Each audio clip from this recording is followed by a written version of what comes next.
I'm delighted to be joined for this episode of Visionary: How William Blake Changed the World by Dr. Jodie Marley, an independent scholar who recently completed a PhD in Blake, the Celtic Twilight, and Blake's reputation as a mystic in Yeats's artistic circles. Indeed, for this episode, we're going to be talking in a bit more detail about how Blake influenced Yeats. And I was just wondering, to begin, Jodie, if you could tell me a little bit about your research and how you became interested in that particular topic as well. Oh, thank you, Jason. It's wonderful to be here. Like I am a regular listener, so like I really enjoyed the episode on Crowley and Spare. So like it's great to be here. And that is kind of how I got into Blake through Yeats's eyes was was this like reputation within early 20th century circles of Blake as like an occultist. So I was wondering where that started. And of course, from like Blake's lifetime onwards, he has this reputation as a mystic, which is perhaps like propagated by his interest in people like Swedenborg and Jacob Boehmer and Paracelsus. And then Yeats, of course, wrote his own book on Blake in the 1890s in conjunction with Edwin Ellis. And that was kind of the main focus of the first part of my PhD research, was this very fruitful 1890s period where Yeats was writing about Blake, starting himself up as a poet, also a member of the Golden Dawn at the time, where he met people like Aleister Crowley, although they did not get on. And and then how Yeats just kept Blake as a touchstone and a reference throughout the rest of his career, really. And actually, I mean, that comment's following back. So if people haven't seen this, as Jodie Mm, mentioned, an earlier episode where I talk a little bit about the influence of Blake on Crowley and mm, Austin Osman Spare. Personally, I'm more of a fan of Spare than I am of Blake. same, same. Yeah.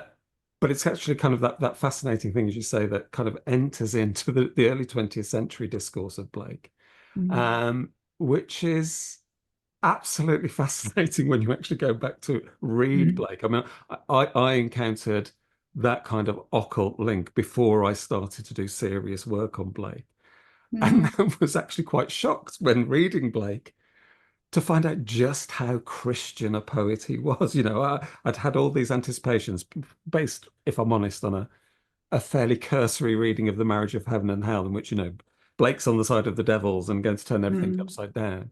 And then when I started to read, in particular, Jerusalem, the Emanation of the Giant Albion, or Milton, a poem, or indeed just about everything else that Blake ever produced, this kind of notion of Blake as an occultist really, oh sorry, the notion of the occultist as it appears in the popular sort of late 20th century perception, which was when I was dealing with this, was completely yeah. blown away. And I wonder if you'd like to say a little bit more about that before we turn to that 1893 volume which you just mentioned.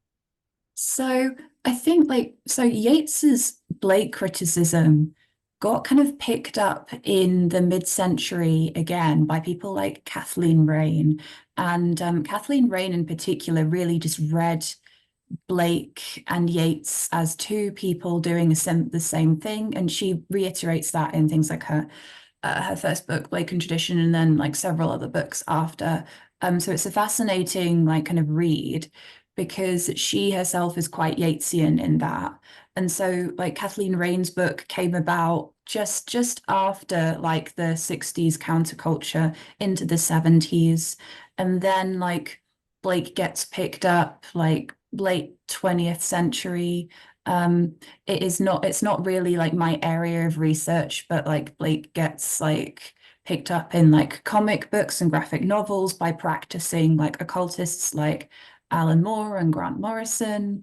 And that has kind of filtered through like kind of Blake's own reputation. So Blake's reputation as an occultist has a very long history, but I think Yeats is where Blake as an occultist is something like Blake was seriously studying this stuff according to Yeats, rather than Blake was some kind of madman who saw angels and ghosts and things, and that's why he was drawn to the occult. So that was more like a stigmatizing thing.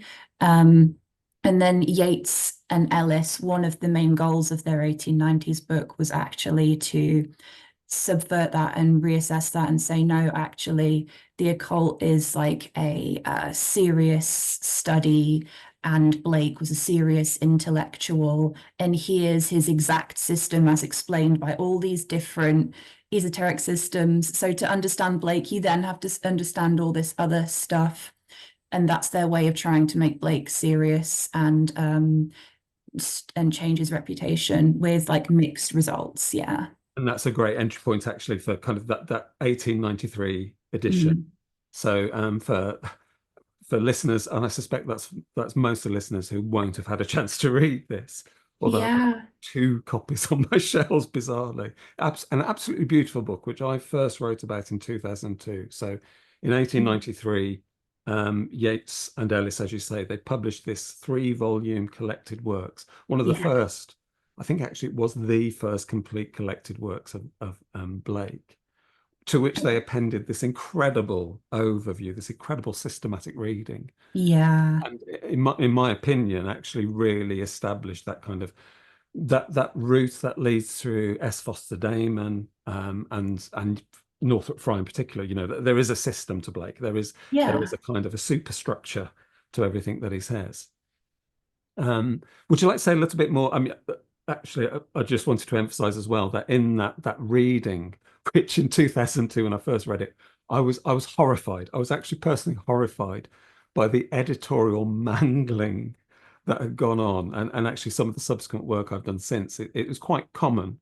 It was more common than not, particularly with, for example, the Rossettis, where Mm. they wanted to present Blake as they thought what he really intended to say, rather than what he Yeah. actually wrote. And Yeats and Ellis particularly picked that up with aplomb. Um, over the years, however, I've actually come just to appreciate what a vast work that was at the end of the 19th century, where Blake wasn't Yeah. unpopular by any means, but most people, it's the first place, for example, where the Four Zoas is published, Vala or the Yeah, Four. that was one of my key points I wanted to bring up. It's like Yeats and Ellis discovered like this, and they went to the Linnell family's house where they just had this, and Yeats spent ages just kind of transcribing it and like drinking like many, many, many like cups of wine that the Linnells were offering him. Like the whole process was really fascinating for like Yeats as an up and coming like he hadn't got like I've had a formal university education, but this book in itself was like his first kind of big scholarly project, which then led to like other projects for him, like the Muses Library Blake edition. So like even though their Yeats and Ellis's like editorializing of Blake is, I'll just say it's controversial.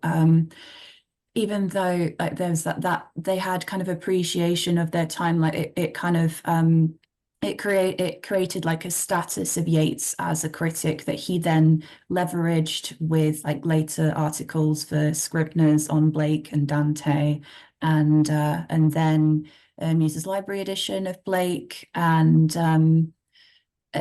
Yeats was just forever kind of associated with Blake and his knowledge of Blake within his circle as well. So the project was huge, and although like kind of panned by some people, including some of Yeats's like competitors, shall we say, like people like Houseman and Garnett. Yeah, it had an impact in its day, and people read it, even though, you know, it seems like a strange, unreadable book, like it made an impact. Yeah. I mean, it's a very personal link to that, which I mentioned previously in the earlier podcast. So that discovery of the Four Zoas, or I think they Mm. call it Vala rather than the Four They Zoas. do, yeah. Um, Austin Osman Spare actually, I think, devoured that. I mean, if you read some of his later esoteric writings, things like The Focus of Life or The Anathemata of Zos, he's actually he creates a system of 4 characters at war in the Uh, self. It's kind of, this seems incredibly familiar. mm, And although I'm never entirely sure how much Crowley actually read Blake past The Marriage of Heaven and Hell, he certainly seemed to have been aware of that particular text, and that kind of that yeah. discovery of the Four Zoas. I think one of the things that I found fascinating in retrospect, I say when I first encountered the book, it was kind of like, what on earth are they doing to Blake's text? And Mm, now actually, and I'm going to cut in some images with the yeah. final version. It is a truly beautiful piece of work. So, recreating Blake's illuminated printing for Mm. photolithographic processes was an astonishing feat. And and also that discovery of the four zones is probably and Yeats's rewriting of the four zoas, assembling it because Yeah. the original manuscript, again, if people have never seen it, it's a mess. Blake Yeah. scribbled. It's very difficult to read. So for anybody to approach it was always going to be difficult. But Yeats's assemblage of it kind of gives this notion that in Blake's writing, his mythology of the zoas, there is a system. And that seems to be the key spark that then runs throughout the 20th century. And Mm. I'd even go so far as to argue that you can't have S. Foster Damon, you can't have ultimately Northrop Frye without Yeats, for whatever errors he introduced, actually starting off that process of Yeah, no, exactly. Yeah, the Yeats's book is Yeats and Ellis, I should say, because both of them worked on it, was hugely influential, and it's not really studied very much. It's like referenced, but it's not studied in depth very much, other than like my own work. I met someone at the British Association of Romantic Studies conference in Glasgow this summer, called Shelley Harder, and they're working on early kind of Blake editions. So that was someone I met working on them. But yeah, I don't meet or read of many people who just focus on this book or unpicking it and its like goals in depth. I think it's really valuable both as a study of Blake and his kind of reputation at the turn of the 19th century, and also a precursor to, yes, people like Kathleen Raine and Foster Damon, but also like big people like Northrop Frye, as you said. um, before we depart at the 1893 edition, Yeah. the collected works, poetic, symbolic. And critical, yeah. And each one of those words references a focus of each of the volumes as well. So you've got poetic is the last volume with the reproductions of the poems and the plates. Critical, I would say, is the second volume where they did like basically unpick line by line all the poetry. And then symbolic is the first volume where they have the Yeats's symbolic system, which is like to summarize that is like Yeats like imposing in the Blakean sense of the word, imposing a bunch of systems onto Blake's system. And then like the strange memoir, I'm not entirely sure which one of them wrote it, but that is the source of the Blake as an Irishman myth. That is not Uh, true. Yates blamed Ellis for that one, Oh and yeah, he indeed it did. feels so. Again, for listeners who may not have encountered this, but it was very common in Blake's circles at the beginning of the century. So the argument put forward in the biographical essay at the beginning is that Blake's, I think it's his great grandfather, was an Irishman named O'Neill who Yeah. ran into various difficulties in Ireland and fled to Mhm. London, where he hitched up with, I've forgotten the name. So, like, I also have like a bullet point summary of this very Brilliant. strange story. So, it's as you said, the O'Neill great grandfather came over from Ireland, and this is so interesting because it also exposes Yeats's classism as well. So, the Blake slash O'Neills were like a more noble family who lost everything and who always had like kind of spirits or like a banshee following them from house to house, and they just had some kind of ancestral curse.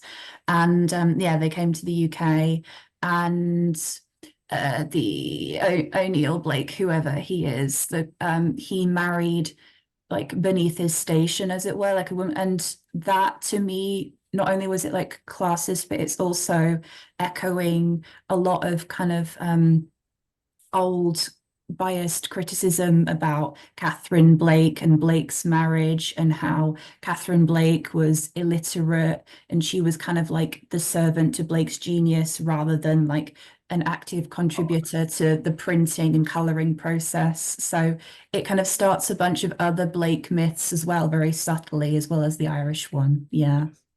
I mean, I find that I've got a personal fascination with this Mm. because I'd mentioned previously my mother's maiden name was Blake, and that she Mm. actually came from Limerick, and so there are plenty of Irish Blakes actually that we didn't. Yeats didn't need to invent the O'Neill, but he wanted very specifically to have that kind of genealogy, as you say, going back to sort of noble Yeah. forebears. Yeah. And yeah, so it was Ellis in, I think, his book 1903, The Real William Blake, which was Yeah. out. And it's just an astonishing read on just how wrong you can get William Blake's biography. It's absolutely fantastic. Yeah. Um, I but haven't but read it but for years. Yates himself actually included, snippets of this in the introduction to the Muses Library and stuff like that. So Yates himself never quite let it go. No. Yes. And I also find that fascinating because I also feel that one of the things that was kind of along with that kind of giving a more class-based, noble ancestry to Blake. Mm. But Yeats and Ellis, they like Blake so much they wanted him to be an Irishman, so they do Exactly. whatever they could to make him an Irishman, which I found a very, very common feature in the past 20 to 30 years I've been doing the reception of Blake. Everybody wants to make Blake in their own image, you know. Yeah, yeah, no, that's exactly it because it then validates whoever it is, like writing and speaking and taking from Blake, it validates them as like a descendant, as an inheritor to Blake. That was like a key topic of like my research.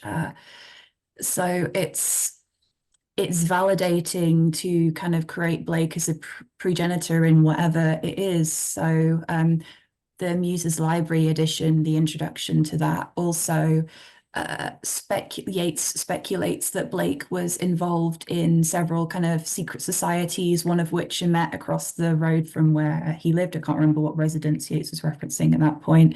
But again, that's like Blake the gentleman occultist. It's like an image that Yates was trying to maintain. And then both of those things, the O'Neill and the occultism, as you referenced in your previous episode, was something that comes through in Crowley. So, like, to my memory of Crowley is in his book Magic Theory and Practice, he's got like a reading list of like important literature and art, and then he has Blake's Marriage of Heaven and Hell.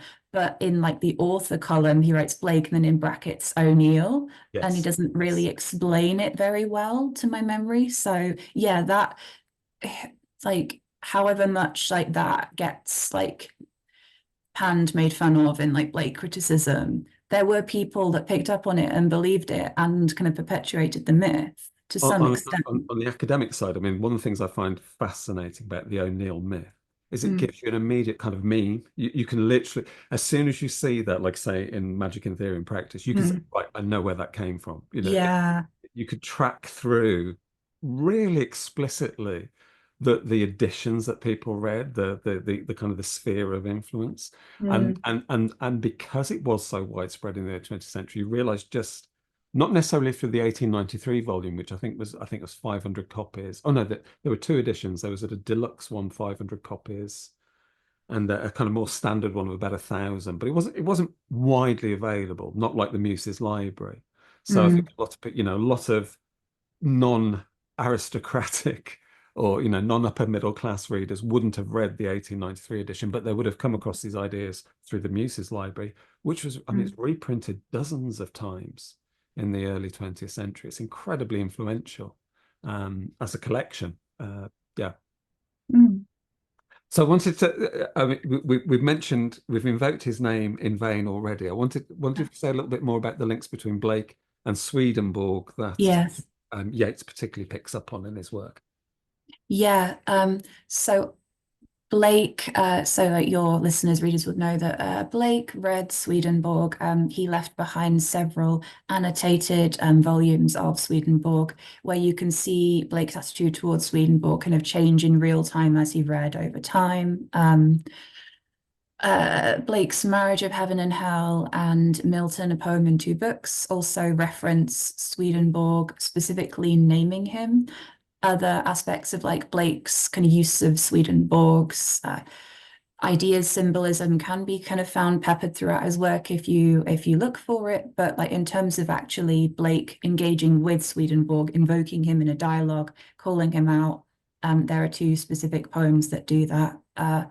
Milton is perhaps a little more sympathetic to Swedenborg, Samson shorn by the churches, as opposed to in Marriage, where Swedenborg he repeats everything other people have said. He's holding a candle in the sunlight, to quote Marriage of Heaven and Hell.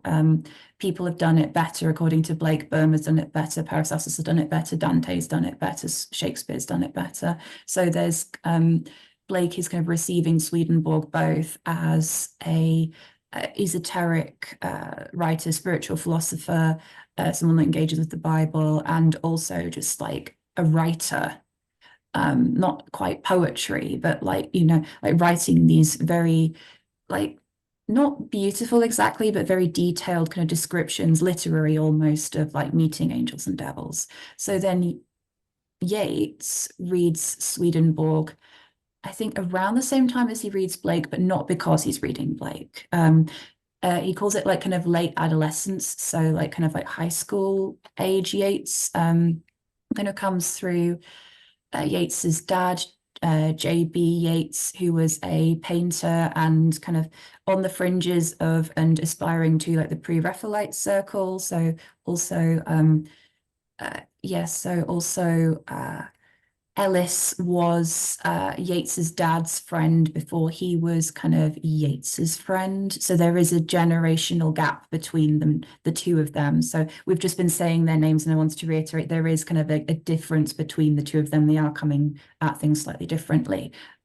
So Swedenborg first appears according to in accordance with Blake and with Yeats in the 1893 edition, where pretty early on in the symbolic system, Yeats like kind of frames Blake and through the lens of Swedenborg's system of continuous and discrete degrees, which is a very specific idea structure. I'm not even sure how to even begin explaining it, but I think like what you need to know from this is that Swedenborg had a definite system.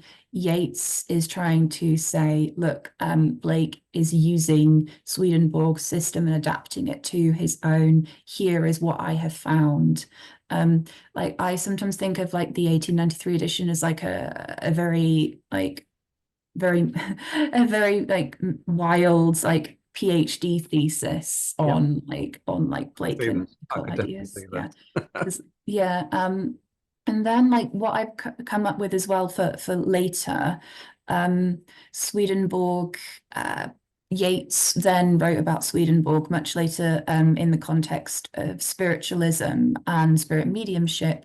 So he wrote an essay called Swedenborg's Mediums and the Desolate Places, and Blake is referenced a lot in there. So like he's so Yeats's opinions have developed with time, but one of them is he's a little bit more critical of Swedenborg in this essay. And again, he holds up Blake as an ideal compared to Swedenborg. So I do actually have it up here because that was one of the first things I thought of with Blake and Swedenborg. So Swedenborg is full of abstraction and dryness, whereas Blake kind of gets more, to quote, grows always more exciting with every year of life, although more obscure. So kind of Blake compared to Swedenborg has, according to Yeats, this dryness, is consistency, whereas Blake kind of gets more imaginative, more artistic, but also more difficult to understand, which is why you have to read Yeats's criticism on Blake, because then you'll understand Blake. So again, referencing it back to himself, like as always. Yeah. Yes.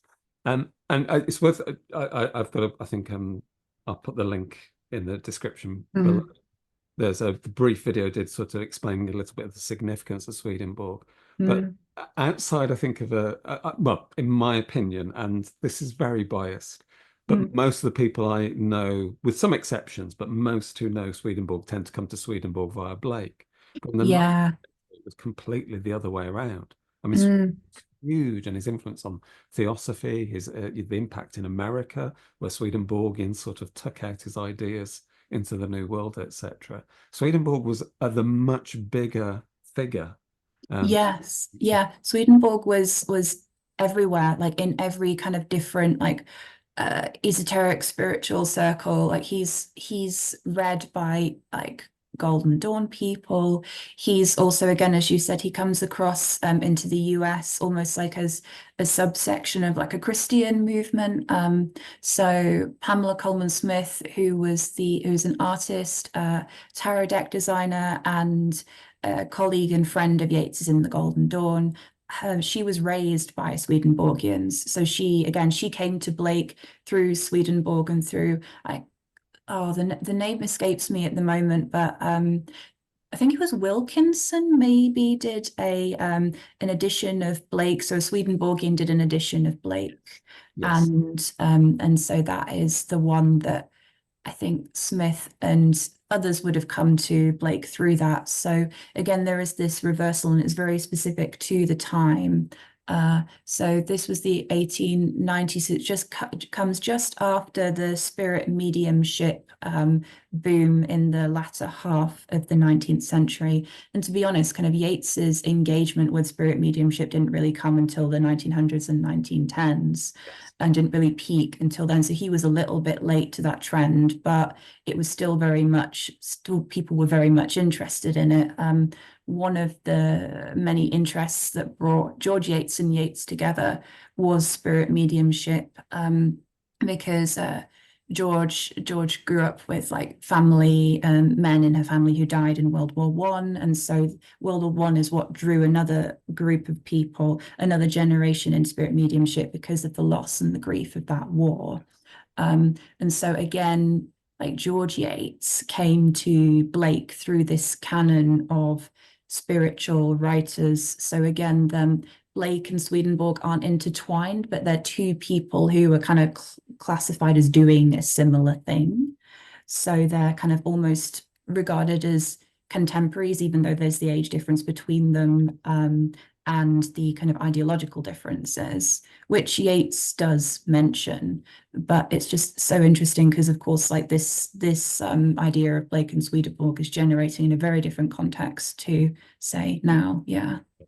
And Yeats himself, I'm sure, I remember reading his letters when I was doing more work on Yeats, that he returned much more actively to Swedenborg towards the end of his life as well. There was Yes. kind of renewed interest, which also then gets picked up. You get that sense as well in Kathleen Raine, of course, is very influenced by Yeats and his circle. And whilst I started off, because I always do, because I kind of prefer the the much more free floating and kind of have a go William Blake, which is my recreation in my own image. But of course, there's plenty in Blake, and we've mentioned a couple of names already. Jakob Burma as one, Yes. just astonishing kind of visionary works. But also then, as well as Paracelsus, I mean Cornelius Agrippa, who I remember Yeah. as a teenager, sort of reading these occult system, and then many years later, coming to Swedenborg and sort of going, okay, I was prepped for correspondences, all series of those connections between a hidden other world and the material world. And there are plenty of times when you read Blake where that comes through very strongly. So I wonder if you could say a little bit more about Blake's connection. And the word I prefer to use now is actually, rather than occultist, which started with, it's that mystical tradition, which Blake is Yes. strongly tied into, as indeed is Swedenborg. Yeah, no, I use the word mystic and mystical tradition in my work as well. Like I don't necessarily classify Blake as a mystic, but it is like in a broader sense, it better like encapsulates everything that they were doing then, as opposed to like occultist, which I think implies something different, I think. So Blake's engagement with this tradition. So to take like Burma as an example, because I've done a lot more work on Burma than I have Paracelsus or Agrippa.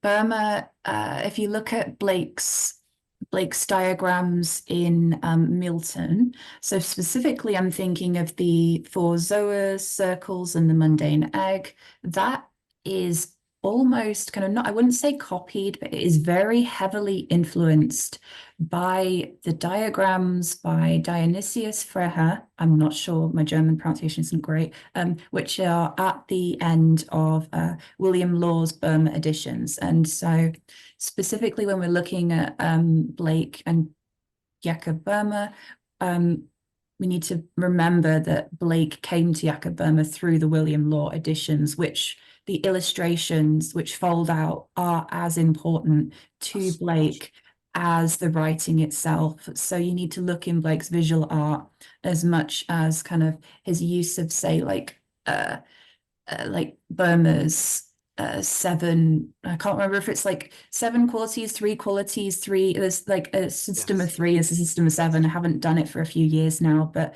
it's the images that kind of stick in your mind that you see when you compare them. And again, to bring this back to the 1893 Yeats and Ellis edition, they included fold-out diagrams representing Blake's system. So they go to Burma. Yeats specifically references in his correspondence with Ellis, oh, I'm reading Burma for the Blake book. Specific quote is to understand the biblical stuff. There isn't anything in the published letters to suggest that he wanted to incorporate the diagrams because they are evocative of William Law's or Frere's Burma ones, but the similarity is like astonishing, and it cannot be a coincidence that they specifically wanted these diagrams that fold out of the book that kind of link everything into like this hierarchical geographic design, geometric design. I mean, yes. But they had the recent Fitzwilliam exhibition. They had a number of Burma texts, as well as some other contemporaries of Blake. I always forget the one, the diagram of kind of, man as Babylon, sort of just the vision of Daniel, Book of Daniel. And as soon as you see them, you immediately are plunged into that visual world of which Blake very, very was much part. And as you say, there's a tendency, particularly amongst English scholars, literary scholars, to concentrate on the words at the expense of the art. And also what's interesting is the engraved art, book illustrations, book art, that Blake was deeply influenced by those.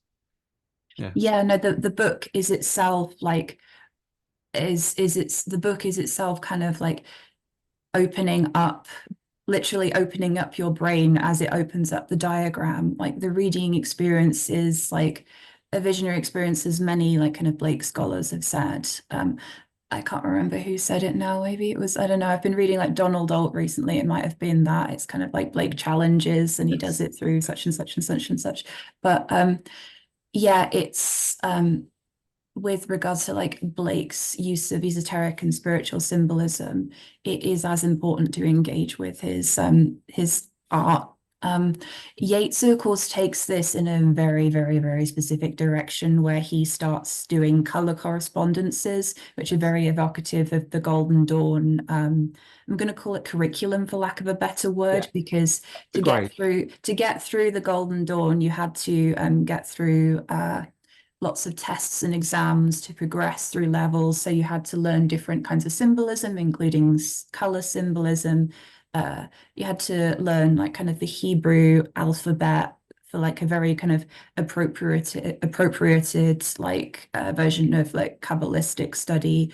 Then there was there's all the astrological stuff as well. So Yeats is taking this kind of semi-academic approach to Blake's art, which again has a precedence in his time. So Yeats is very of his time as he's doing it. He is also acknowledging the legacy, which the line that Blake is kind of coming down. And while I don't think it is like a strict like occult intellectual men kind of passing down knowledge thing, I think that like there is this Blake predecessors can among many, like Burma and Paracelsus and Swedenborg are some among many, as much as someone like Dorothy Gott could be considered like an ancestor of Blake in a very different way.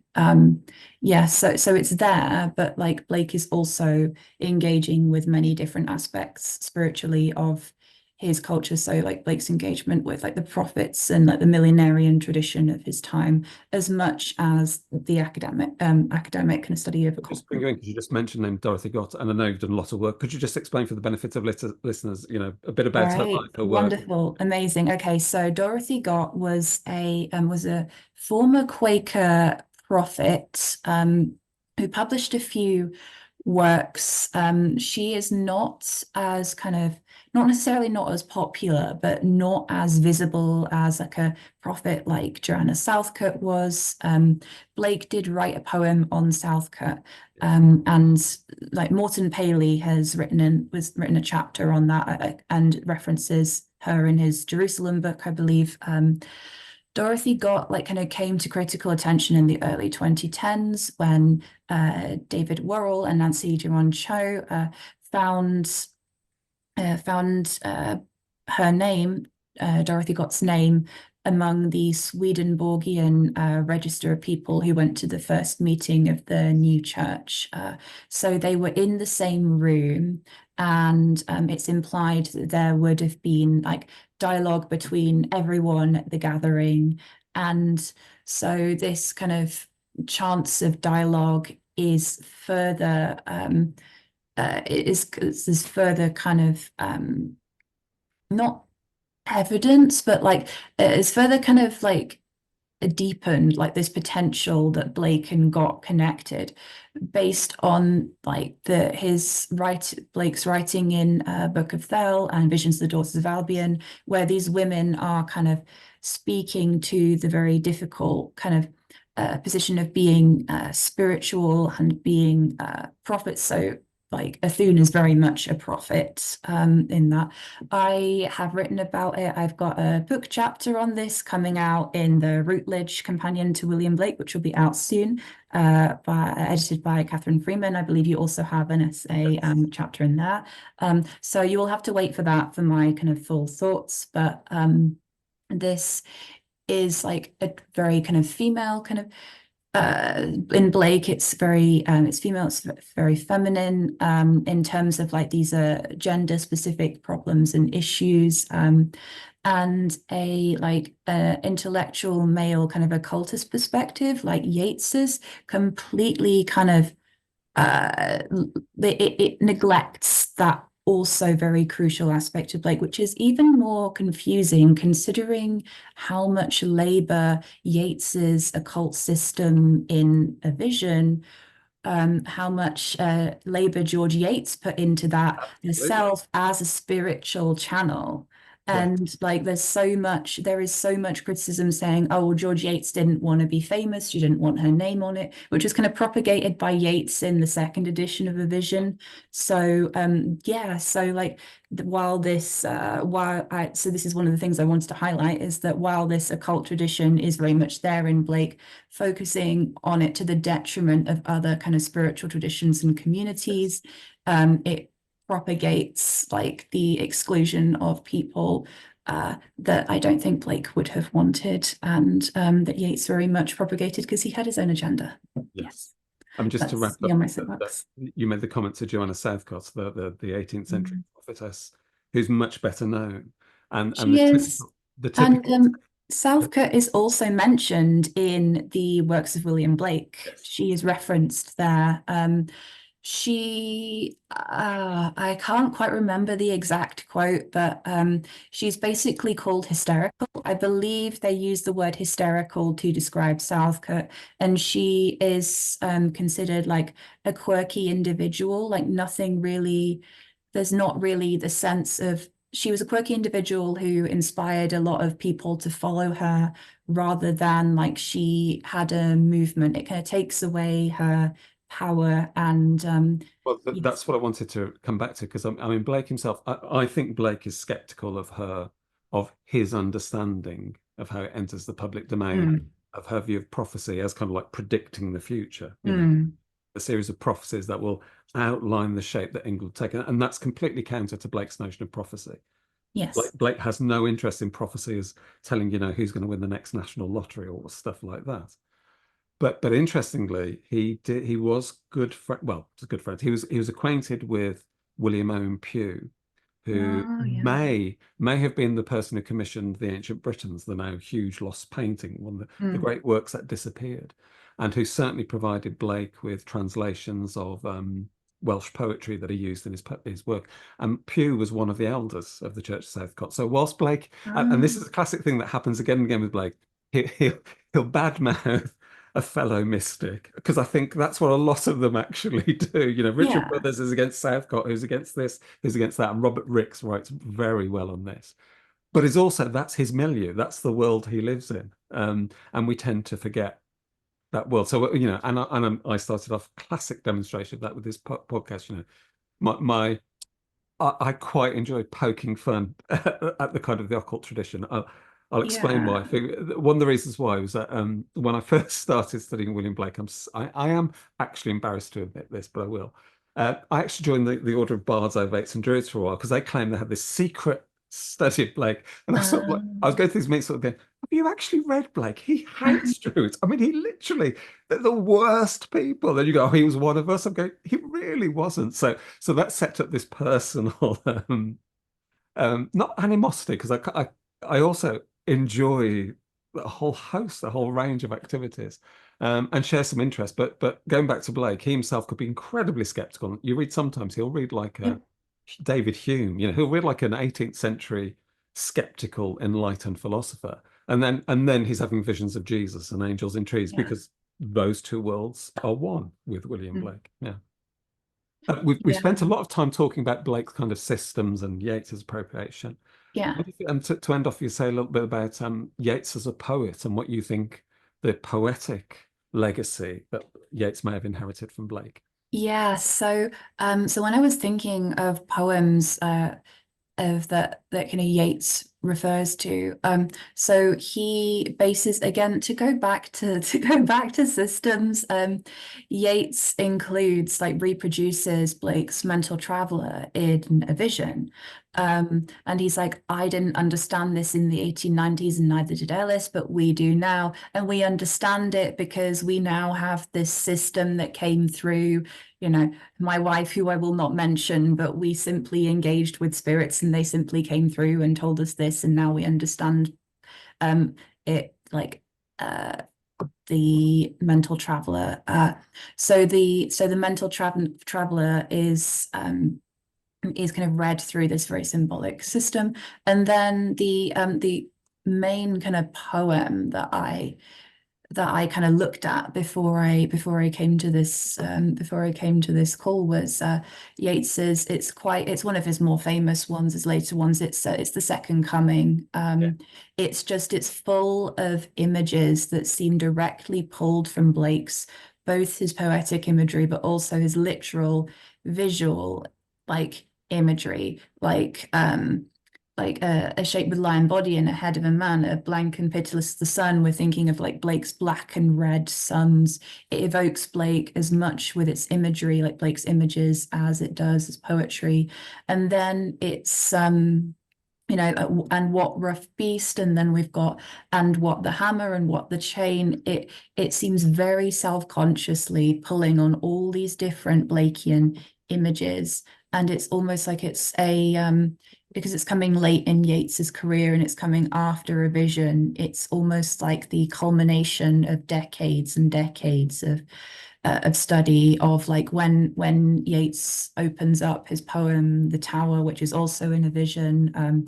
He's talking about like a poet sitting in an ivory tower, which is like a whole other thing that tells you about Yeats's approach to poetry. And so this poet is sitting in his ivory tower and he's like cracking, so like the quote is something like cracking his head trying to find the meaning of something, which is deeply kind of Yeatsian, like kind of trying to almost like kind of crack his brain, trying to apply hundreds of systems to Blake and see what works, and then in the end creates his own system. But then he doesn't really, because he's doing it in collaboration with people in his community from the Golden Dawn onwards.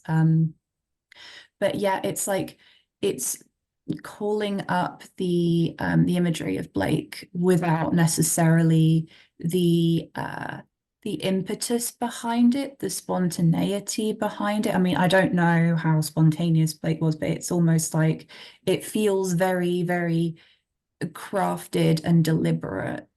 Yes. I mean, a comment I was going to make, reading Yeats as a poet, as a writer in that Mm. sense. Um, so just a personal prejudice, for want of a word, but Yeah.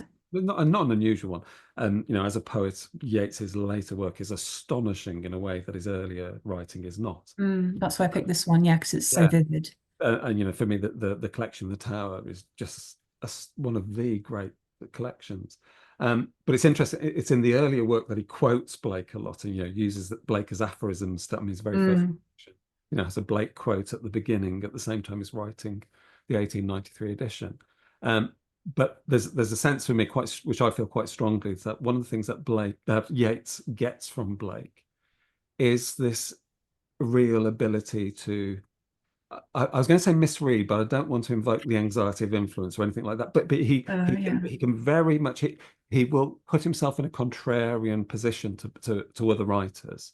I mean, Mm. one of the great ones for me as an example of this is Leda and the Swan, which is an astonishing sonnet, Mm. which completely demolishes, you know, traditional takes on classical literature. You know, that this is a disaster, and also a Yeah. disaster befalls women as well as Yeah. Western society. It's the end of the world, which Yeah, it's ironically for Yeats, it does focus on like the trauma and the struggle rather than like the nobility or the okay, so you're glory. being chosen by the god of gods, by Zeus, but at what cost kind of thing. Yes. It does bring the human in. Like I'm Yeah. not saying because of this one poem that Yeats is a No, feminist, no. but it invokes the humanity of it, of like the The god, the reason godly struggles. Yeah. the reason I picked that one, which is an incredibly difficult poem, its subject is rape, Mm, is that it's also a couple of years ago, I went back for the first time in 30 years to read um, the Iliad and the Odyssey. And the Iliad, I was horrified. You know, I hadn't mm. read Homer for 30 years. And the rape and murder and destruction was truly sickening. I just couldn't believe it. And I realized that in the intervening 30 years, I'd read an awful lot of Blake, who had completely poisoned the well for me. I find it very hard to go back to this, you know, an original innocence with Greek literature. But what Blake was doing with the classics, you know, it's the classics, not monks, that cause Europe's wars.